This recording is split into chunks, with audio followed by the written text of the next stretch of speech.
அல்லேலூயா. கர்த்தருடைய பரிசுத்தமுள்ள இனிய நாமத்துக்கு மகிமை உண்டாவதாக. நான் தேவ செய்திக்கு நேராக கடந்து செல்கிறேன். கடந்த நாட்கள் முழுவதும் தேவன் நம்மை கண்ணின் மணி போல பாதுகாத்து இம்மட்டுமாய் இந்த புதிய மாதத்தை நம்மளை அழைத்து கொண்டு வந்திருக்கிறார். நாம் எத்தனையோ பாதைகளில் கடந்து போயிருக்கிறோம். பல கஷ்டங்கள், பல நஷ்டங்கள் எல்லாவற்றையும் கடந்து வந்திருக்கிறோம். ஆனால் தேவன் கைவிடவில்லை. தேவனால் அழைக்கப்பட்டு, தேவனால் தெரிந்து கொள்ளப்பட்டு, தேவனுடைய ராஜ்யத்துக்கு தகுதியுள்ள பிள்ளைகளாய் நாம் மாற வேண்டும். அதுதான் நம்முடைய வாழ்க்கையின் நோக்கமாக காணப்படுகிறது. அல்லேலூயா. கர்த்தருடைய பரிசுத்தமுள்ள இனிய நாமத்துக்கு மகிமை உண்டாகட்டும். எரேமியா எழுதின புஸ்தகம் 37வது அதிகாரம் 21வது வசனத்தை நாம் தேவ செய்திக்கு நேராக எடுத்து வாசிப்போம். எரேமியா 37ஆம் அதிகாரம் 21வது வசனம்.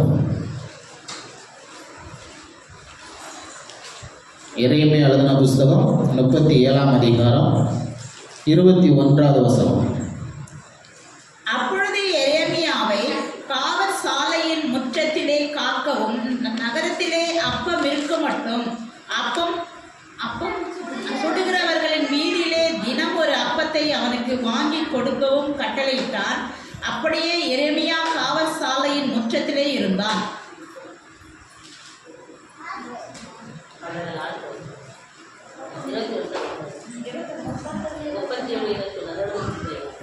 சரி, 1 பேதுரு 1ஆம் அதிகாரம் 17வது வசனம். 1 பேதுரு 1ஆம் அதிகாரம் 17வது வசனம்.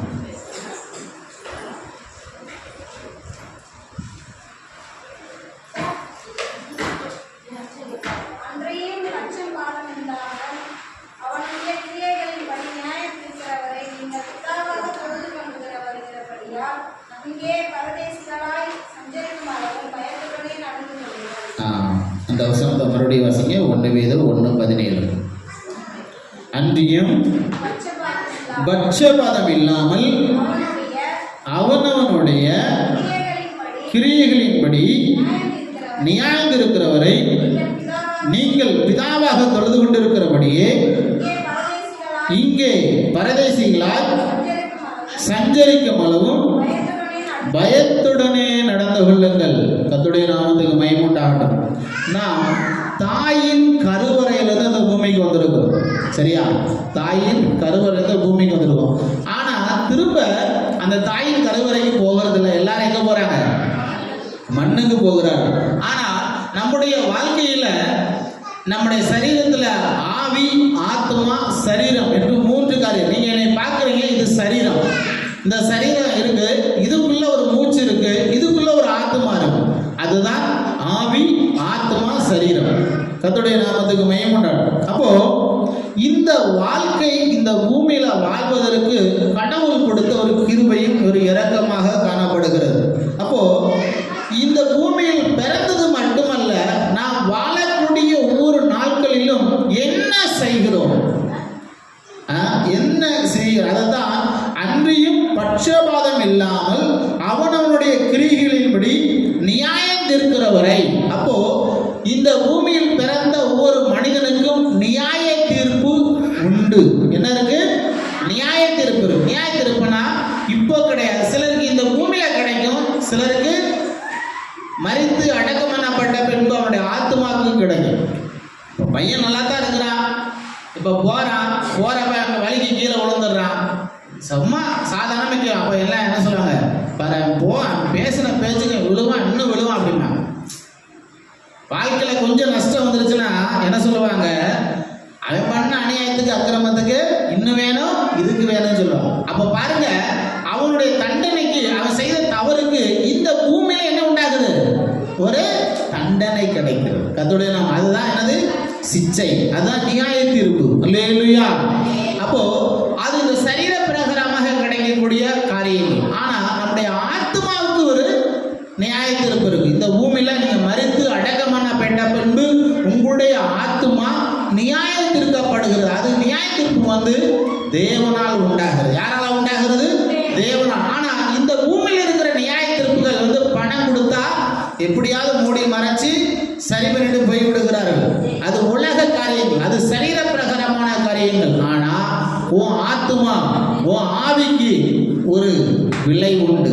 அதுதான் தேவனால் படைக்கப்பட்ட ஒரு மனிதனுக்கு உண்டானக்கூடிய ஒரு காரியங்கள். கர்த்தருடைய நாமத்துக்கு மகிமை உண்டாகட்டும். அல்லேலூயா. அது இந்த பூமியில நடக்கிறதல்ல, தேவனால் உண்டாகக்கூடிய அன்றியும் பட்சபாதம் இல்லாமல் அவனவனுடைய கிரியைக்கு தக்கதாக இந்த பூமியில நீங்க என்ன நல்ல செய்கிறீங்க, நல்ல கிரியைகள் செய்கிறீர்களா, கெட்ட கிரியைகள் செய்கிறீர்களா, என்ன வாழ்க்கை வாழ்ந்து கொண்டிருக்கிறீர்கள், அதுக்கு ஒரு நியாய தீர்ப்பு உண்டு. கிறிஸ்தவ மதத்துல மட்டுமல்ல, எல்லா மதத்தினரும் அதை தான் சொல்றாங்க. இந்த பூமியில நீ நல்லது செஞ்சா உனக்கு என்ன இடம் உண்டு, சொர்க்கலோகம் உண்டு, பரலோகம் உண்டு என்று சொல்லி சொல்லுகிறாங்க. அல்லேலூயா. ஆனா இல்லாவிட்ட என்ன செய்ய உண்டு, பாதாளம், நரகம், அதுக்கு போயிருவ. நீ இந்த பூமியில நல்லா செஞ்சா உனக்கு மோட்சம் இருக்கு, கெட்டது செஞ்சா நரகத்துக்கு போயிடும். அப்போ அந்த நியாய தீர்ப்பு செய்கிறவர் யார்? அவர் தான் இயேசு கிறிஸ்து. அவர் தான் யாரு?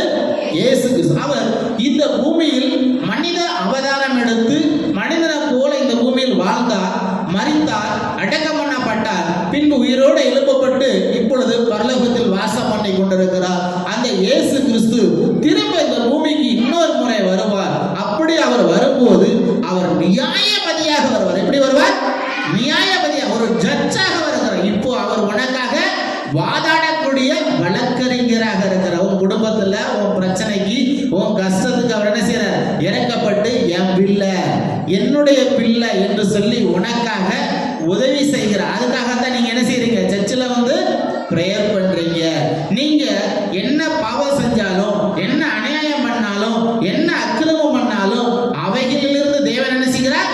மன்னித்து விடுதலை கொடுத்து உங்களை ஆசீர்வதிக்கிறார். ஆனால் அவர் திரும்ப இந்த பூமிக்கு வரும்போது அவர் நியாயபதியாக வருகிறார், ஒரு ஜட்ஜாக வருகிறார். அப்படி அவர் வரும்போது நீங்கள் எந்த நிலவரத்தில் அவரை சந்திக்க போகிறீர்கள்? நீங்க எந்த நிலவரத்தில் சந்திக்க போகிறீர்கள்? நீங்க தொழுது கொண்டு வருகிற, நீங்க வணங்கி கொண்டு இருக்கிற அந்த இயேசு இந்த பூமிக்கு திரும்ப வரும்போது அவர் நியாயபதியாக வர்றார். நான் சொல்ற சத்தியம் புரிஞ்சுக்கிட்டீங்களா? சொல்ற சத்தியம் புரியுதா?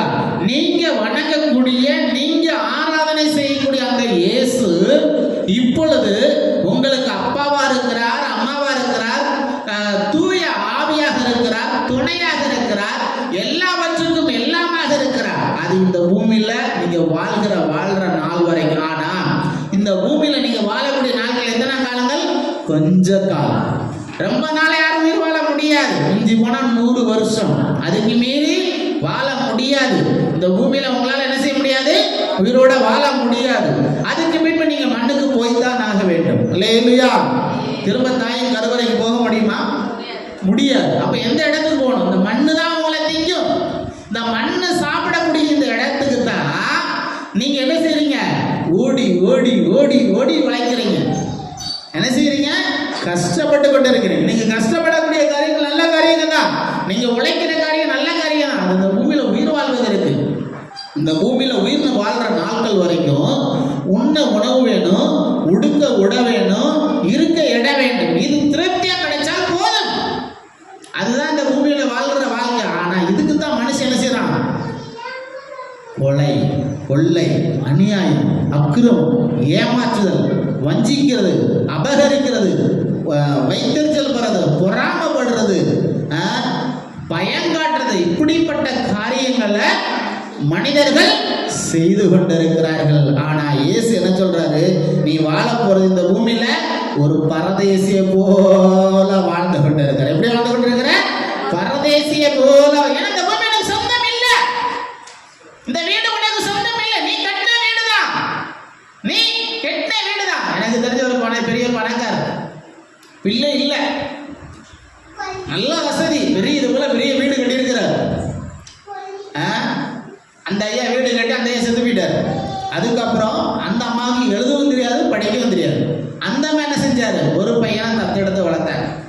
அந்த பையன் என்ன செஞ்சான்? அந்த அம்மா வயசானதுக்கு அப்புறம் உனக்கெல்லாம் என்னால சோறு போட முடியாது, போய் என்ன செய்ய, அனாத ஆசிரமத்தில் தங்கிக்கோ, உனக்கு நான் துட்டு கட்டிடுறேன் அப்படின்னு சொல்லி அனாத ஆசிரமத்தில் சேர்த்து விட்டு அங்கே மாசத்துக்கு 1000 ரூபாய் கொடுக்குற சோறை சாப்பிட்டு, நல்ல ட்ரெஸ் கிடையாது, நல்ல சாப்பாடு கிடையாது, அப்படியே இருந்து அந்த அம்மா இறந்து போச்சு. நடந்த சம்பவம். கர்த்தருடைய நாமத்துக்கு மகிமை உண்டாட்டம். அப்போ பாருங்க, எல்லாம் இருக்கு. இருக்கு, ஆனா அதை அனுபவிப்பதற்கு ஏற்ற ஞானம் இல்லை. ஏன்னா கை நாட்டு என்னது எழுத படிக்க தெரியாது, கையெழுத்து போட்டுதான். அப்ப அவன் என்ன செஞ்சிட்டான், தத்தெடுத்த மகன் என்ன செஞ்சிட்டான், ஏமாந்துட்டான். அவன் என்ன செஞ்சிட்டான், இந்த தாயை ஏமாத்திட்டான். இப்ப பாருங்க, இன்னைக்கு உங்களை வஞ்சிக்கக்கூடிய இந்த உலகம் இப்படித்தான் காணப்படுகிற. அதனாலதான் இந்த பூமியில நீங்க என்ன செய்யறீங்க, ஒரு பரதேசியை போல வாழ்ந்து கொண்டிருக்கிறீர்கள். ஆனா இந்த சஞ்சரிக்கும் நாள் வரை, அதனாலதான் வசனம் சொல்றது, பயத்துடனே வாழுங்கள். என்ன செய்யுங்க, பயத்துடனே. மறுபடி வாசிங்க.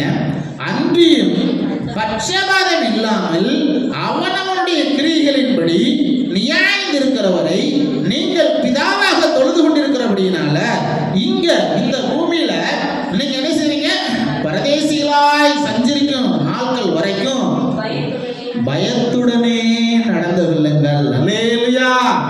அப்போ இந்த பயம் இல்லாதபடினாலதான் மனிதன் என்ன செய்யறான், வஞ்சிக்கிறான், அநியாயம் பண்றான், அக்கிரமம் பண்றான். அல்லேலூயா. நீங்க யோசிக்கிறீங்க, இது இந்த காலத்துல மட்டுமல்ல, அந்த காலத்திலே நடந்திருக்கு. எந்த காலத்துல, ஆதாம் ஏவாள் காலத்துல. ஆதாம் ஏவாளுக்கு பிறந்த பிள்ளைங்க 2 பேர். எத்தனை பேரு, 2 பேர். ஒருத்தன் பேரு ஆபேல், இன்னொருத்தன் பேரு காயின். கர்த்தருடைய நாமத்துக்கு மகிமை உண்டாகட்டும். அவங்க 2 பேரும் என்ன செஞ்சாங்க, அந்த வசனத்தை வாசிங்க. ஆதியாகமம் எழுதின புஸ்தகம் 4ஆம் அதிகாரத்துல 1வது வசனத்தை வாசிங்க. ஆதியாகமம் 4:1. ஆதாம் தன் மனைவியாகிய ஏவாளை அறிந்தான், அவள் கர்ப்பவதியாகி காயினை பெற்று, கர்த்தரால் ஒரு மனுஷனை பெற்றேன் என்றால், பின்பு அவனுடைய சகோதரனாகிய ஆபேலை பெற்றால், ஆபேல் ஆடுகளை மேய்க்கக்கூடிய ஒரு மனிதனாக காணப்பட்டான். காயின் நிலத்தை பயிரிட்டு காய்கறி, பழம் இவைகளை விளைய செய்யக்கூடிய ஒரு மகனாக காணப்பட்டான். 2 கூட்டத்தா இருக்கிறாங்க. எத்தனை பேரு, ஒருத்தன் ஆடு மேய்க்கிற, ஒருத்தன் என்ன செஞ்சா, ஆடு மேய்க்கிற, இன்னொருத்தன் என்ன செஞ்சா, நல்லா காய்கறிகளை விளைய வச்சான். 2 பேர் 2 விதமா பிரிஞ்சு போனாங்க. அடுத்த வாசிங்க. சில நாள் சென்ற பின்பு காயின் நிலத்தின் கனிகளை கொண்டு தெய்வத்துக்கு ஒரு காணிக்கை கொண்டு வந்து என்ன செஞ்சான், கடவுளுக்கு கொடுக்குறான். வாசிங்க. ஆபேலும் என்ன செஞ்சான், தன் மந்தையில் தலையீச்சு எது முதல்ல பிறக்குதோ அதை கொண்டு வந்து என்ன செய்தான், கொழுமையாயிலேயே கொண்டு வந்து என்ன செய்தான், கடவுளுக்கு காணிக்கையா கொடுத்தான். வாசி இந்த வசனத்தை. ஆபேலும் தன் மந்தையின் தலையீச்சுகளிலும் அவைகளில் கொழுமையானவைகளிலும் சிலவற்றை கொண்டு வந்தான். ஆபேலையும் அவன் காணிக்கையும் கர்த்தர் அங்கீகரித்தார். காயினையும் அவன் காணிக்கையும் கர்த்தர் அங்கீகரிக்கவில்லை. அப்பொழுது காயினுக்கு மிகவும் எரிச்சல் உண்டாகி அவன் முகநாடி வேறுபட்டது. என்ன செஞ்சு, முகநாடி. இப்போ நீங்க சர்ச்சைக்கு வர்றீங்க, அப்போ கடவுளுக்கு காணிக்கை கொண்டு வரீங்க. காணிக்கை கொண்டு வரத ஒருத்தருடைய காணிக்கை ஆண்டவர் ஏற்றுக்கொண்டார், இன்னொருத்தருடைய காணிக்கை ஆண்டவர் என்ன செய்யல, ஏற்றுக்கொள்ளவில்லை. அப்போ நீங்க செலுத்தக்கூடிய காணிக்கை தெய்வத்தினால அங்கீகரிக்கப்பட்டதா, அங்கீகரிக்கப்படவில்லையா? அதுதான் உங்க மனசை பார்த்து கடவுள் ஆசீர்வதிக்கிறார். புரிஞ்சுக்கிட்டீங்களா? உங்க மனசை அறிஞ்சுதான் தெய்வம் உங்களை ஆசீர்வதிக்கிறார். அப்போ இவன் காய்கறியை கொண்டு வந்து படைச்சா கடவுள் ஏற்றுக்கொள்ளல, ஆனா இவன் ஆடை கொண்டு வந்தா கடவுள் அவனை ஏற்றுக்கிட்டார். நம்முடைய மனசு எது, நம்முடைய மனசுக்கு ஏற்றாப்புலதான் கடவுளுடைய ஆசீர்வாதம். அல்லேலூயா. அப்போ இவனுக்குள்ள இவன் முகம் நாடி வேறுபட்டது, கோப்படுகிறான், எரிச்சல் வருகிறான், அவனை எப்படியாவது அடிச்சுக்கொள்ளணும் துடிக்கிறான். வாசிக்க அடுத்த வசனத்தை.